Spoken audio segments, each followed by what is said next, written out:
এখানে আমার যোগদান থাকবে না এই বর্ষে? আগে যারা ছিলেন তারা তো এখানে ওভারলুক করেছেন, ইগনোর করেছেন, উপেক্ষা করেছেন।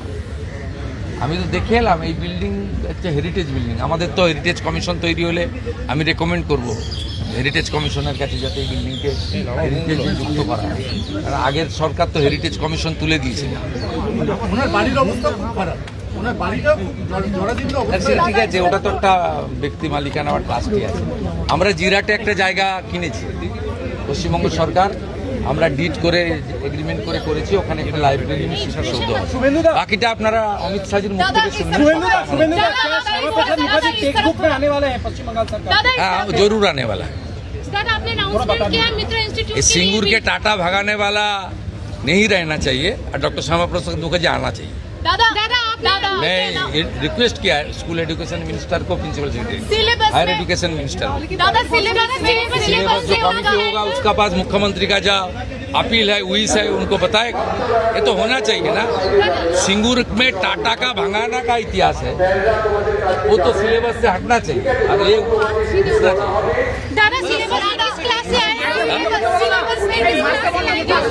बोल दिया ना, सिलेबस कमेटी ठीक करेगा। मैं प्रपोज कर रहा हूँ। सिलेबस कोई पॉलिटिकल लीडर नहीं बनाता, लेकिन मैं प्रपोज कर सकता हूँ as a MLA of this area. Mitra institute के लिए भी आपने कहा कि 25 लाख रुपया देंगे। ये मेरी क्षेत्र के अंदर आता है।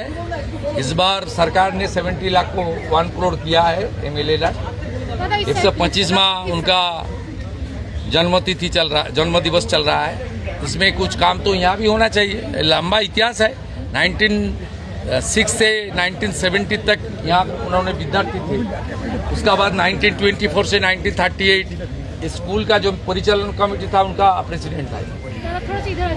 इसका बड़ा योगदान है इनका, विद्यार्थी के नाते, परिचालित के नाते। उसको तो ठीक ठाक रखना चाहिए। पिछले MP MLA कोई काम नहीं किया, मुझे तो करना पड़ेगा।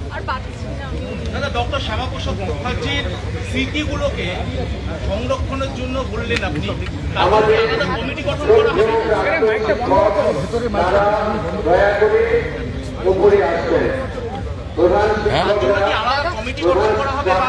কমিটি অলরেডি হয়েছে। মুখ্যমন্ত্রী সভাপতি, চিফ সেক্রেটারি, মেম্বার সেক্রেটারি, গভর্নমেন্টের সাইড থেকে 10 জন আছে আর বাইরে থেকে 10 জনকে নেওয়া আছে। বিশিষ্ট মানুষরা আছেন এই রাজ্যে। ওই কমিটি সারা বছর কাজ করবে এবং রাজ্য সরকার বাজেটে 200 কোটি টাকাও অ্যালট করেছে। লাগলে আরও টাকা দেওয়া, টাকাটা ফ্যাক্টর নয়। ওনার স্মৃতিকে করা হবে এবং প্রয়োজন হলে ঝাড়খণ্ড সরকারের সঙ্গেও আমরা কথা বলবো। ওনার মধুপুরে যে স্মৃতি আছে সেটা তো কীভাবে সংরক্ষণ করা।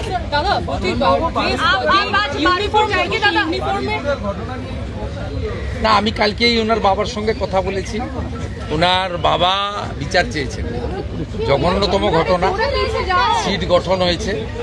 পরিবারের পক্ষ থেকে 4 জনের বিরুদ্ধে অভিযোগ দেওয়া হয়েছিল। 2 জনকে গ্রেপ্তার করা হয়েছে, 3 জনকে ডিটেন্ট করা হয়েছে, যাদের সঙ্গে পলাতক 2 আসামির ফোনে কথোপকথন পেয়েছে পুলিশ। পুরো আইজির নেতৃত্বে পুলিশ, STF সবাই কাজ করছেন। ওনার পরিবার যা যা চেয়েছেন সরকারের কাছে সেই কাজ সরকার করছে। আমি আশা করি যে তদন্তের মাঝপথে আমার না বলাই ভালো, কিন্তু এটুকু আমি বলে দিচ্ছি, পরিবার যেভাবে জাস্টিস চেয়েছেন, পরিবার, সরকার এবং পুলিশের কাছ থেকে যে যে সহযোগিতা চেয়েছেন সেটা তারা পাবেন। মোট 4টি মামলা হয়েছে। একটি এই জঘন্যতম অপরাধের মামলা ছাড়া আরও 3টি মামলা হয়েছে। সম্ভবত আমি এখনই বলবো না, আমি কাউকে ক্লিয়ারেন্স দিতে চাই না, পুলিশ বলবে। যেটা মব লিঞ্চিং হয়েছে এর পিছনে একটা কমিউনাল অ্যাঙ্গেল ছিল।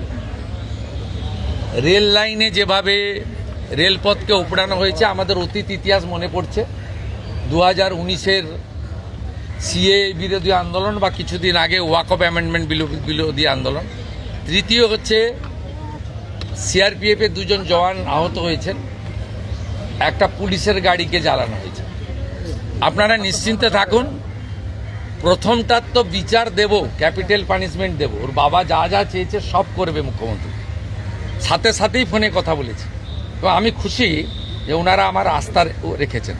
বাকি 3টে বিষয় যারা যুক্ত, যারা অতৃপ্ত আত্মা, ভোটে হেরে যারা ঘরে ঢুকে গেছিলেন, এখনও ঢুকে আছেন, এই তিনজন মিলে এই যে তিনটে কাণ্ড করেছে না, এদেরকেও কিন্তু ভুগতে হবে।